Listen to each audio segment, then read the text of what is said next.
Hey, and welcome to the Change Leaders Playbook, bringing you all things delivery leadership in a podcast. I'm Cliff, an experienced delivery leader and advisor with a passion for innovation and the companies that are changing the game. In this episode, we'll be going through some of the most common questions I get asked about how best to work in delivery teams. I'll go through 5 of the top questions, but be sure to listen all the way through and see if any of those questions are relevant to you. Now, these are my answers based on my experience, but if you have any other perspectives, I'd really love to hear it. All you need to do is drop me a DM on LinkedIn or send me an email on mail@changeleadersplaybook.com. So let's get to question number 1.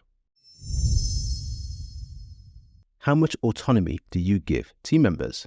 Well, first of all, I guess I would say nobody likes being micromanaged. I certainly don't. In fact, I've always disliked it. And I tend to thrive best when I know that my team, my teammates and people around me trust me. But as a leader of teams, I really feel it's imperative to know what's going on in the wider team, mainly so I can be there to help before things get out of hand. And so total autonomy for me just doesn't seem to work. Now, I also think there's no substitute for having a joint view of who's doing what and when, so that the whole team know how each individual is working, and that just makes life easier. And it also helps us to just get on with what we're doing.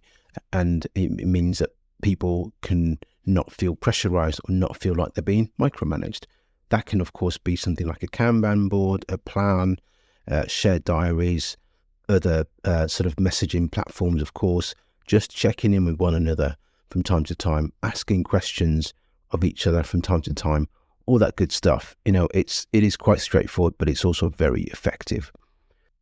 I would also recommend having individual discussions with team members, just to get to know them, just to get to know what drives them, how do they expect to work, how do they actually work best, and what stops them from working at their best.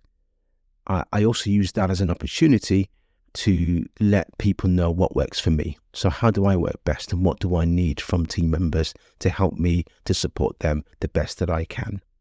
Now, actually, according to a study by the Harvard Business Review, there was a study that said that total autonomy can actually be counterproductive in teams, and it can lead to potentially overconfidence, which in turn results in a fall in performance.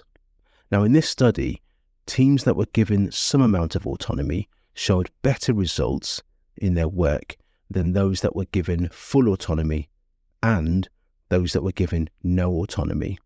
And so whilst that was just one review, it sort of aligns to my way of thinking, which is really that letting people completely free doesn't help them as much as you might think, and certainly micromanaging people does not help anyone, because performance can shift, and people tend not to be very well accommodating to that.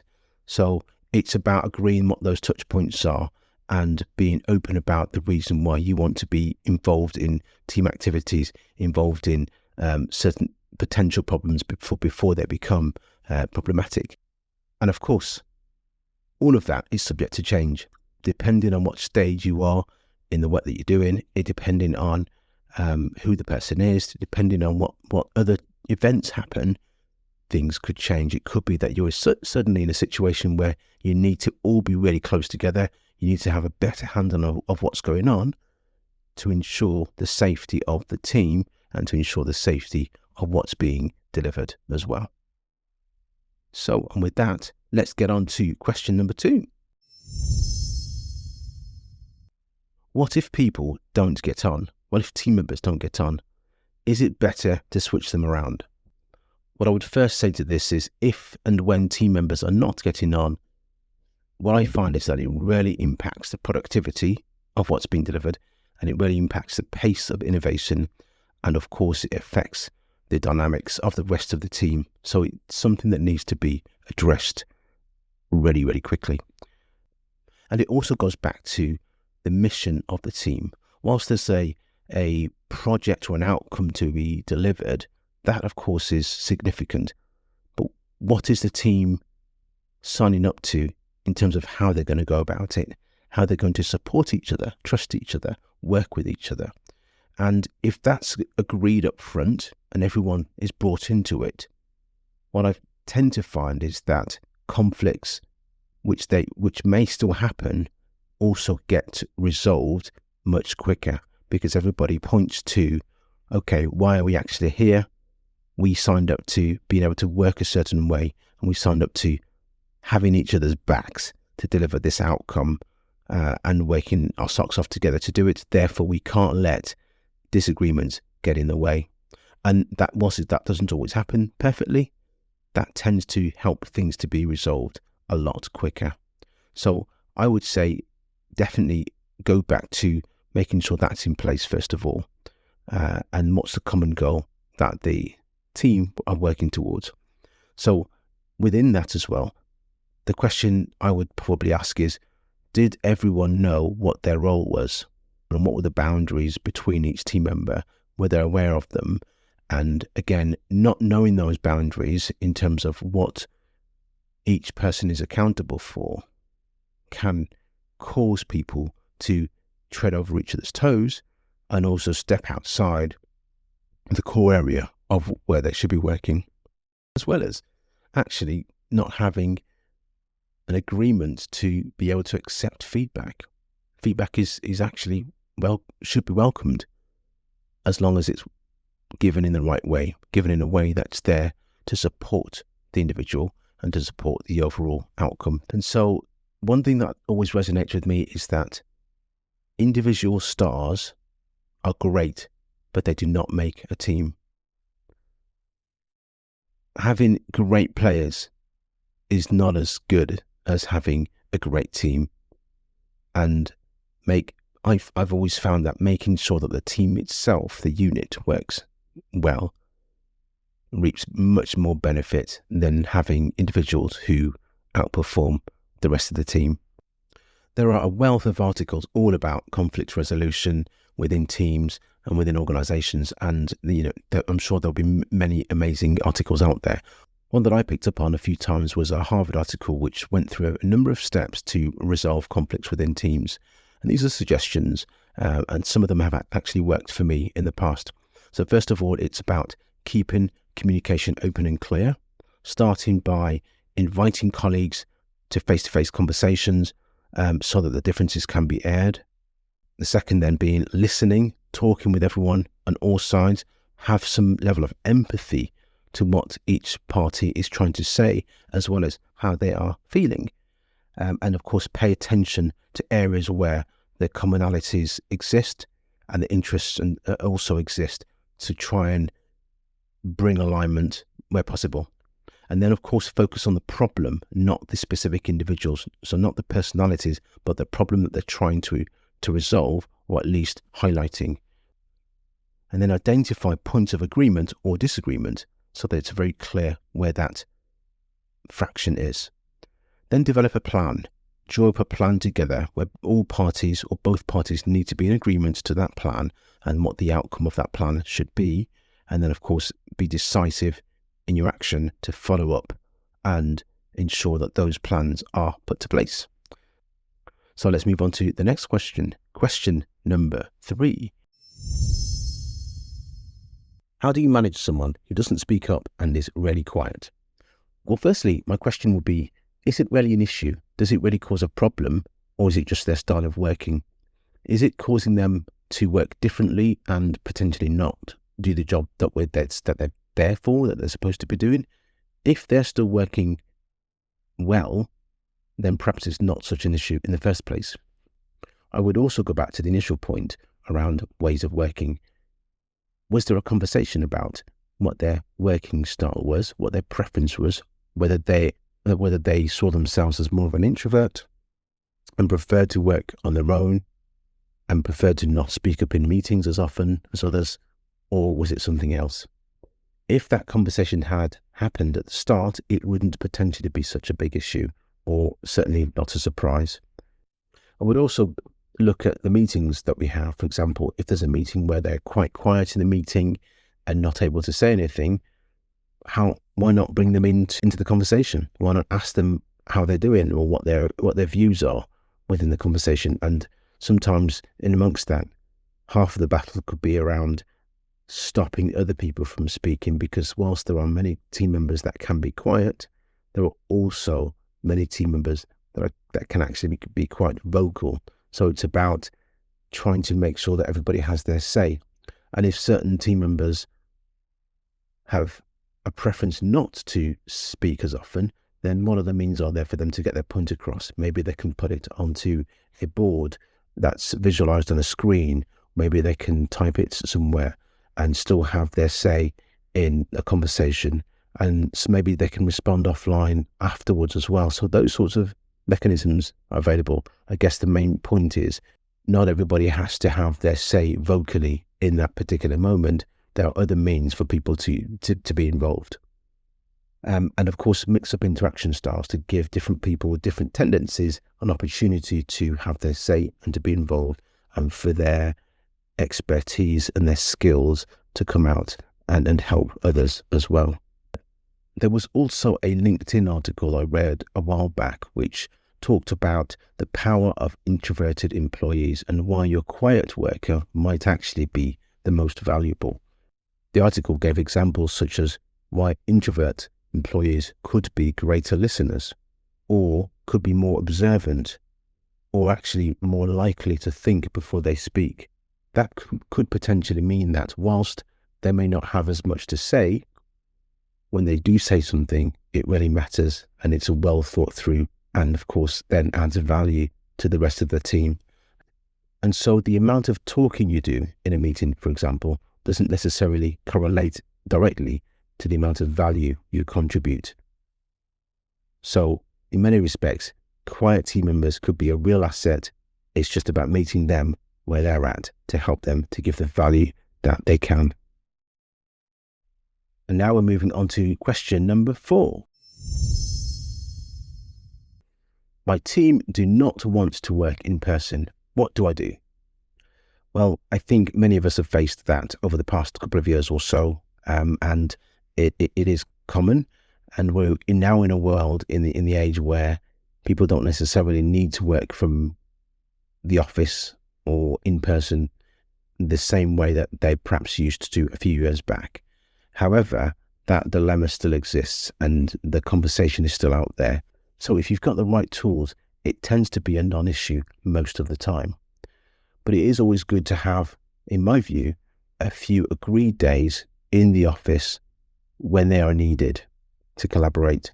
I've certainly been in situations in the past where it was perceived that if you weren't in the office, then there was some level of skepticism about your productivity.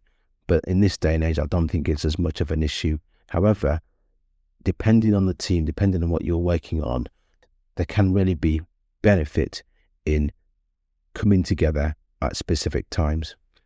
In my experience, what seems to work really well is having an agreed day or sets of days where everybody comes together, or as many people as need to be, depending on what they're working on, come together in a collaborative space, in person, to do what they need to do, whether it's planning, whether it's sprint reviews, whether it's program reviews or anything like that. At least the team are together. They can have specific key meetings face to face, and then the rest of the time they can be away from the office, working remotely. As long as those days are set and agreed, it just means that it's much more efficient in terms of management of people's time. And so you know what to expect of each other in terms of who's going to be in and when. In addition to that, I think in this day and age, talent can be everywhere and anywhere. So I could work in a team that has 6 or 7 people, but many of us will be remote in different parts of the world. And so, for of course, in those instances, you're not going to really expect to be in person anytime soon. Now, there was a Stanford review which concluded that hybrid is the best method, with a few takeaways. Now, of course, this review was based on specific scenarios and specific circumstances, but within that report, it stated that small meetings can work by video conference, large meetings best placed in person. and employees are hugely varied in how many days per week that they want to work. So the recommendation, or the suggestion from that report, was that managers, leaders should decide which days their teams should work from home or work remotely. And for example, if they decide Wednesdays are the days we can work remotely, then that's the day everybody works remotely. And if it's going to be Friday in the office, then that's the day everybody goes into the office. Now, depending on the size of the organization and team, that may vary, of course, depending on what's being worked on. But the key here is whatever that day is, whoever's leading that team at the most senior level of visibility needs to follow suit and lead from the front and set that expectation and the example. And that tends to produce much better results across the whole team and reduce anxiety. And so with that, we're going to go to question number 5. As a business leader, I'm torn between the delivery and other business priorities. Now, I have seen instances where this has happened before, and it tends to be when there is a pivotal individual who has a day job, so to speak, where they are helping to keep the operation running. They also then have an allocation to a project or a program where their time and their expertise is needed and called upon to help provide real answers and support to drive what's been delivered. And so they really are also part of a delivery team, whether it's a Scrum team or a cross-functional team, and they are important to what's being delivered at the same time as helping to ensure that the business or the operation continues to take over and achieve what it's meant to on a day-to-day basis and keep the lights on. Now, the key here, I find, is honesty and openness. So I tend to find that there are key team members who potentially get burnt out because there hasn't been a clear expectation set on what time is needed from them. So it could be that they're then allocated to support 2 projects or 2 programs, as well as have a day job. And it sounds like it's alien, but it actually does happen quite often. In reality, as a leader of teams or somebody within a delivery team, it's important to be upfront around how much time of that team member or those team members are needed, and to make sure that we're sparing with team members' time and we're not just dragging them into multiple meetings that they don't actually need to be at. How do we make the most of people's time effectively so that they can give what they need to give, as well as manage their other commitments in addition to that? In an ideal world, it will be great to have everybody fully dedicated to a Scrum team, for example, and they are supporting that implementation throughout. That doesn't always happen in the real world, and we just have to be open and honest about it. In addition, there are times where resource or people's time is requested and not reviewed a month, 2 months or more later, where, for example, the expectation is that it will only take an hour or a couple of days a week, and that time's ring-fenced, but in reality, it ends up becoming 4 days a week or more even, and that's where conflict happens. And so constant open interaction is a must, as well as requesting and having those difficult conversations when they're needed, to request the time of those important team members that are needed. I tend to find that these are key blockers to actually delivering at pace, and they slow implementations down. Now, there could also be another scenario where there is a department leader who has accountability for some delivery teams, and they are set to launch something new to market, as an example. Now, if that operational leader has a very busy day job already, and then they've been given responsibility for something to take it to market, and all the project governance that comes with it at a leadership level, if they're not bought into what it's trying to deliver, how will they be able to manage their time effectively in favor of the project? That's probably not going to happen. So if that is the case, the question really is, are they bought into it? And if they're not bought into it, then they will need to be challenging what it is they are accountable for, to be able to see whether it actually is the right time, whether there's something else that's more valuable, and whether it's worth their while. If it's something that they are bought into, but the issue really is, I'm leading a department and I've got accountability for all these projects, how can you prioritize your time so that you can give what you need? And much of that will effectively fall down to delegation. It's as straightforward as that, really. Delegating to people that you trust so that they can be your eyes and ears to help drive the change on your behalf and ensure that you have the regular timelines to check in to the level that you want to, so that you're satisfied with where things are heading. If, of course, we're taking on too much and biting off more than we can chew, that's another subject to think about. Are we taking on too much change? Can the organisation support that much change? If it can, great. But in terms of managing the individual's time, it's really about how much can they delegate and how much can they move around so that they only get involved when they really need to. And finally, have they set a clear enough agenda and expectation such that their time won't be monopolised and they can achieve the outcomes that they need to whilst managing day-to-day priorities. So that's 5 questions answered from me based on my perspective on this episode. There's plenty more to come. Why not follow the show to get more episodes? We've got some great guests on their way, but I've got a question for you. Which of those points covered today would you like to hear more about in more detail? Let me know. Give me a DM on LinkedIn or drop me an email on mail@changeleadersplaybook.com. Other than that, looking forward to connecting again with you very soon on the next episode.